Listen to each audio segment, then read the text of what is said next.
Good morning everyone and welcome to my YouTube channel. আজ আমি যাচ্ছি চড়ুইভাতি পিকনিক স্পট। আর picnic স্পটের একটা ভিডিও আজ আমি তোমাদের সাথে শেয়ার করব। এখন ঘড়িতে বাজে 10টা 38 আর আমি চলে যাচ্ছি চড়ুইভাতি পিকনিক স্পটের দিকে। আমি দুর্গাপুর এক্সপ্রেসওয়ে হয়ে যাব সিঙ্গুর রতনপুর মোড়। আর সিঙ্গুর রতনপুর মোড় থেকে আমি রাইট টার্ন নেব 260 মিটার এগিয়ে যাব। তারপরে লেফট টার্ন নিয়ে আরও কিছুটা এগিয়ে গেলেই আমি পৌঁছে যাব চড়ুইভাতি পিকনিক স্পটে। কলকাতা থেকে এই জায়গাটার ডিস্টেন্স খুব বেশি নয়। যারা বাই রোড আসতে চাও তারা এই রাস্তা দিয়েই আসতে পারো, অথবা সিঙ্গুর বা নসিবপুর রেলওয়ে স্টেশনে নেমে টোটো বা অটো করে চলে আসতে পারো চড়ুইভাতি পিকনিক স্পটে। এখন চলে এসেছি চড়ুইভাতি পিকনিক স্পট। বাইক পার্ক করে প্রথমেই আমি চলে যাব আমাদের স্পটের দিকে, যেই স্পটটা পার্টিকুলার আমাদের জন্য বুক করা হয়েছে। স্পটে গিয়ে আমি দেখা করব বাকিদের সাথে, তারা আমার আগেই এখানে চলে এসছে আর আমার জন্য ওয়েট করছে। তাই আগে আমি ওদের সাথে দেখা করব আর আমার হেলমেটটা ওখানে রেখে বাকি স্পটটার দিকে আমি যাব। চারিদিকে আম গাছের ছাওয়ায় জায়গাটা বেশ ভালোই লাগছে রোদ ঝলমলে দিনে। তো চলে এসেছি আমি আমাদের স্পটে। আর এবার আমি তোমাদেরকে দেখাবো বাকি স্পটটা ঘুরিয়ে। তো দেখতেই পাচ্ছ, যেমন আমি বললাম, চারিদিকে বেশ রোদ ঝলমলে আমবাগানের ভিতরে স্পটটা এখনও মোটামুটি বেশ খালিই আছে। যেহেতু আজ সানডে তাই ভিড় অন্যান্য দিনের থেকে একটু বেশি আছে, তবে তাও খুব একটা কম ভিড় আছে এখানে হয়নি। স্পটটা বেশ ভালোই বড়, তাই একটু ফাঁকা ফাঁকাই লাগছে। আমরাও বেশ চারিদিকে ঘুরে বেরিয়ে দিনটা কাটাতে পারবো। এই আমার সামনে এখন আমি চলে এসেছি যেখানে স্পট বুকিংয়ের জন্য কথা বলতে হয় বা বাকি সমস্ত জিনিসপত্র বুকিংয়ের জন্য। এখানে এখানে সমস্ত কিছুই বুকিং করা যায়। আমরা কিছুই বাইরে থেকে নিয়ে আসিনি। জল, সাউন্ড সিস্টেম, ডেকোরেটার্সের সমস্ত জিনিস এখান থেকেই নিয়েছি।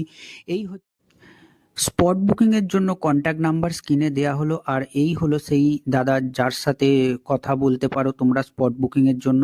এটা ওনার হোয়াটসঅ্যাপ নাম্বার। তো স্পট বুকিংয়ের জন্য ওনার সাথেই কন্ট্যাক্ট করতে পারো, আর সমস্ত রকম অ্যারেঞ্জমেন্টের জন্য ওনার সাথেই কন্ট্যাক্ট করতে হবে।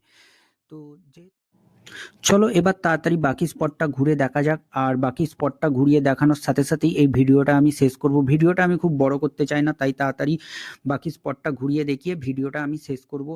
চলে যাব এই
ওকে এভরিওয়ান, টাটা, বাই বাই, দেখা হচ্ছে পরের ভিডিওয়ে।